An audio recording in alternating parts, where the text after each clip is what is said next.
Hi everyone and welcome back to my channel. I did not do a full-on favorites video in August. I did like a hybrid favorites and empties video, but I didn't actually do like a favorites roundup. And I felt so weird. So it is September. Well, it's almost the end of September. And I am going to once again bring back my favorites and flops for the month of September. I've got a whole basket of goodies here and a whole basket of fails here. And we're going to talk through some of the products that surprised me the most that I loved and have made their way into my everyday routine, and a couple of products that didn't exactly work out for me. And if you watched any of my unboxings for the month, you'll know a few of the things that might have made it into that list. So if that's something you're into, make sure to keep on watching, and please don't forget to subscribe because I do upload 3 or so times a week. And that'll be the best way to stay up to date on all the fun stuff I'm posting. So if you want to jump into my favorites and flops for the month of September, stay tuned.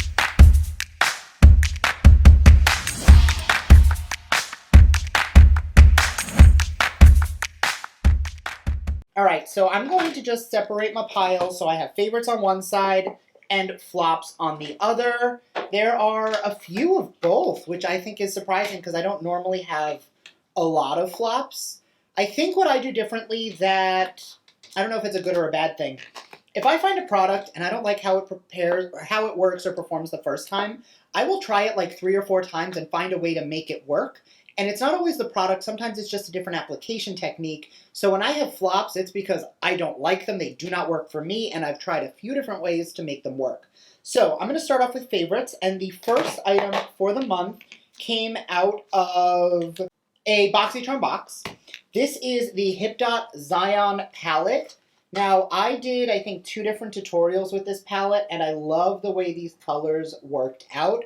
You guys know I am a sucker for purple tones in an eyeshadow, and it was one of those months where we got some really good palettes in Boxycharm, because in addition to this, I also fell in love with the Queen palette. Like, I have a crown tattoo, I've got a Queen tattoo, I've got a crown on the back shelf that a million people have asked about. I got it off Etsy. It was Brandon and I's cake topper for our wedding, since I never remember to answer that. But queens and crowns are totally my vibe. I love this palette. Again, same reason, I love these plummies, purples vibes. And you know me in a pop of blue.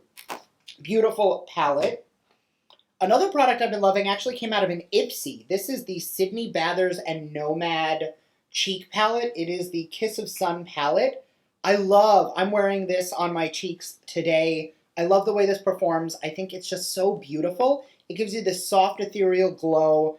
The only thing I wish is that it had a blush tone in it. This shade right here, which you would think would be a blush, in person it's a little pinkier than it is on camera. It is more of a highlight shade, so you do still need a blush to pop on top. But I love how it performs. That came out of an Ipsy. Next, for lashes. Today I'm wearing a pair from Lash Scoop. They are the Joyce lashes, which are super small, very subtle lashes. I'm wearing these because I wanted something a little softer today, a little more like Old Hollywood, soft and sultry, compared to the massive lashes I normally wear. These are the Negasty lashes, which, because they have these blue and green fibers in them, they are perfect for blue and green looks. And if you watched all of my videos this month, you'll know I did a lot with blues and greens. This actually came out of the Glam with Suzanne and Lash Scoop Tribe Beauty Box collaboration, which I'm so proud. Congrats again to Suzanne. I will link a video up here that I did on all of the lashes that came in this collection. So far, these are my favorite. I've worn them now like 5 times already, and I only got them at the beginning of the month. So great, great lash. Again, I'm wearing a different pair today, so I love the way the lashes feel and wear, but that style just does something to me. This palette, I think, deserves some special recognition. I used it to touch up my eyes today. I did film another video before this where I really didn't do much as far as eyeshadow, so I did want to amp it up a little bit more. This is the Nikki Tutorials Beauty Bay palette.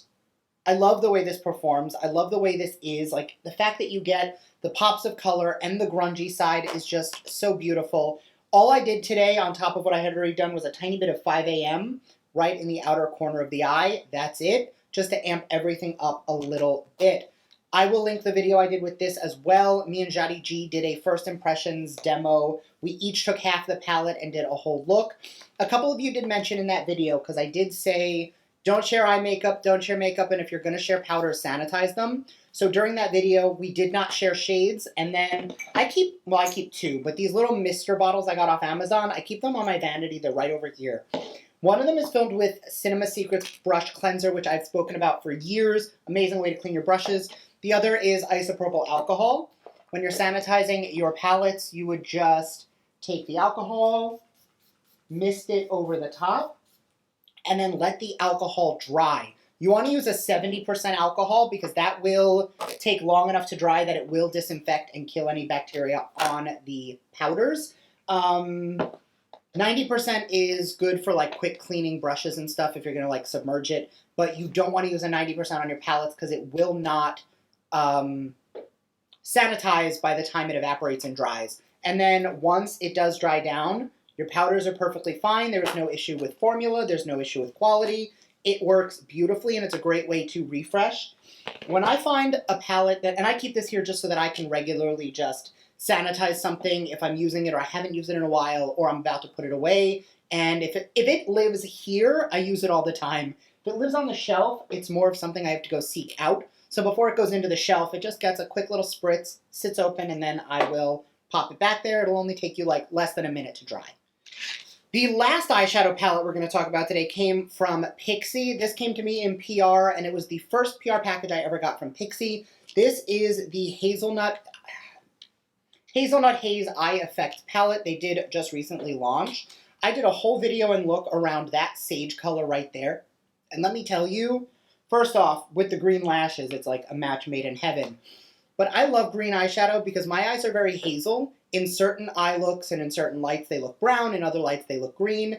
Sage is one of those colors that brings out the green in them, and I love the way that that looks, especially on camera. But this is such a beautiful neutral tone, especially this time of year. When you're looking for like an easy, affordable fall vibe, this is it. You get that gold, you get that copper, you have bronze, you have that warm terracotta, you've got neutral brown. Over here, you've got a neutral light brown for a transition. This is literally like my essential fall vibe on the go. The only thing I would use with this is something that has some purples in it, which as I showed you from the Boxycharm palettes I got this month, I have plenty of purples. Plus, Pixie is super affordable. I think this palette's like 20 bucks, which compared to some of the prices of some of the other palettes is definitely a much better price. Although the Nikki palette was only $30, which was awesome. The next two products also to come out of an Ipsy, I'm going to kind of talk about 3 in 1. So the first thing I'm going to talk about are the brushes. These are from Complex Culture.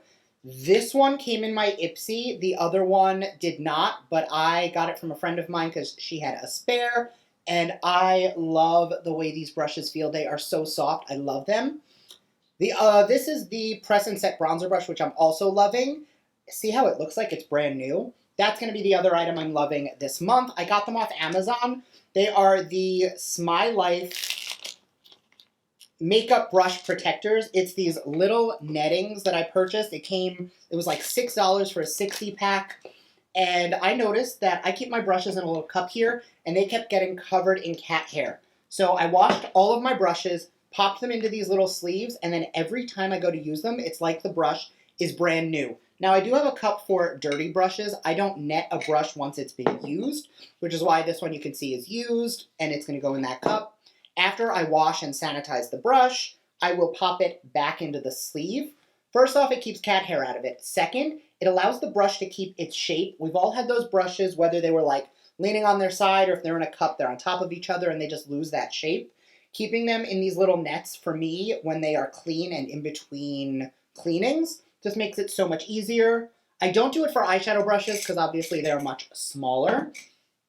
But for my big brushes, and I've got a whole like display of brushes in that closet right behind me, all of those have these on them as well, just because it is so easy to pull it out and it looks brand new every time I use it. It goes in the dirty cup, then I wash it, and then once it's washed, right back in the net and into its storage cup, and the brushes feel new, feel better, and work better longer. It's a great way to really get more use out of your brushes. Nothing makes me more upset than when a brush gets super lopsided and I have to like wash it and then let it dry a certain way. With these little nettings, it is just so easy to pop it right on top. Next favorite, I spoke about the Fenty Beauty highlighter that I've had for years and love. In my Boxycharm, I got What a Brat, which was the pink one. Off the bat, I didn't know if I was going to absolutely love it or if I just thought I would. I actually do. I'm going to pop a little bit on right now just because I want to show you how this pink performs. Right now, I'm not wearing pink. I'm not wearing anything super peachy, but the cheeks look really pretty. I'm going to take a tiny bit of this and just add a tiny bit of that pink over the whole cheek area, and it just gives the most beautiful natural flush. I would expect this to be like super frosty and super light, but I feel like using it on top of blush just kind of brings the whole face together. Plus the way that these highlighters catch the light is just stunning. So even though I thought it was going to be like a much more intense color, I've been like layering that on top of pretty much everything. And I did use the Luna Magic brush that came in my Boxycharm.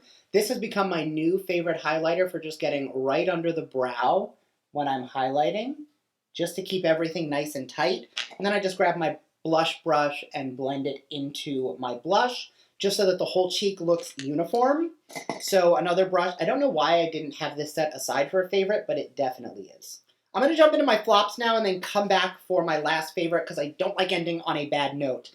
I feel so guilty saying this because it was a rave about product given to me by my good friend Jaddy G, and it is the Juno & Co. Makeup Setting Powder Juno Blur. I gave this like 6 tries, and I loved the packaging, and it reminds me of Huda. Like, I love the rose gold, of course, but I love that it has that net like Huda does. You can get a tiny bit of powder on there, but I find that so much comes out of here. It is super stark in comparison, so it doesn't feel like a translucent powder, and if I do take a tiny bit to touch up, I feel like it gives everything a little bit of a white cast, and it does not control my oils, which is probably the most important part. So I am going to hold on to it and give it another try a little bit later in the season, maybe when I get into full-on winter and my skin is not as oily. But for right now, let me tell you, not working for me. I know I teased it in the intro, and I'm not going to spend too much time here. This month's Boxy Luxe came with the Pure Complexion Authority brush set.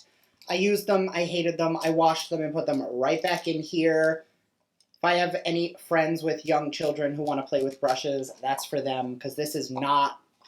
It just, the quality wasn't there, and I have mentioned I love a lot of the brushes I've got. I mean, this came in a Boxycharm box. I love a lot of the brushes we've received. That one just didn't do it for me.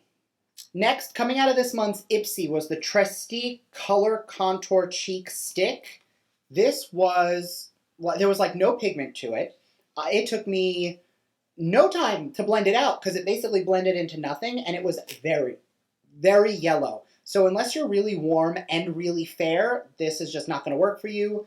The brush on the other side, yes, I cleaned it because I don't like having dirty brushes. The brush on the other side, it was just, wrong side.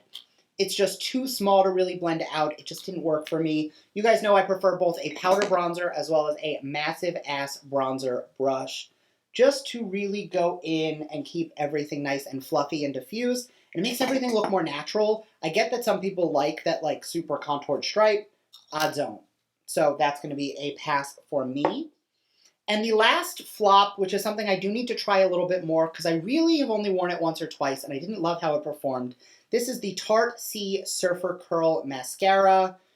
I think the wand is really pretty. I think it really did work, but maybe it's because I've been loving the Beauty For Real High Def Mascara for the past like 6 months, and I keep going back to this. The wand is so tiny. It gets into every lash nice and easy. I don't have to like struggle or fight. It just works. That going into these massive brushes, like this is so long in comparison, just doesn't work for me. I know there are people who love long wands. I am not the person. That's what she said. And for my last favorites of the month, it is the lip combination I'm wearing today, which on camera is looking really streaky, and I'm going to have to figure out why, because in person it looks absolutely perfect. This is the Beauty Vault Matte Lipstick in Natty Nat, which is the base that I put on today. I got this from Jaddy G in a video that she and I did, and I got so many compliments, and I didn't even use a lip liner, and that's how you know it's not feathering, it's not bleeding. I love it. I did want a little bit of shine today, so I did top it with the Light My Fire lip gloss from Beauty For Real. I think it just became this beautiful old Hollywood combination. All right, so I got a little cocky touching that up and ended up ruining it. So I did have to throw on a darker lipstick to cover up the lip line that I screwed up. This is Bohemian from Anastasia Beverly Hills with that same lip gloss on top, which is just proof that we all make mistakes. Yeah, I was like, yeah, I'm going to touch up my gloss, and I went way over the line. And then when I took it off, there was a stain there because these will leave color because they are so pigmented. So I was like, yeah, I'm going to just throw on a darker lip and try and cover the whole thing, which I'm liking, but it's a little sloppy. Anyway, thank you guys so much for watching. I hope you enjoyed this video. As always, let me know down below what are your favorites for the month. What are you absolutely loving? And what didn't work out so much for you? As always, I use your recommendations to figure out what I want to try in the following month. So let me know down below what you guys are thinking, and I will see you guys in my next video. Bye.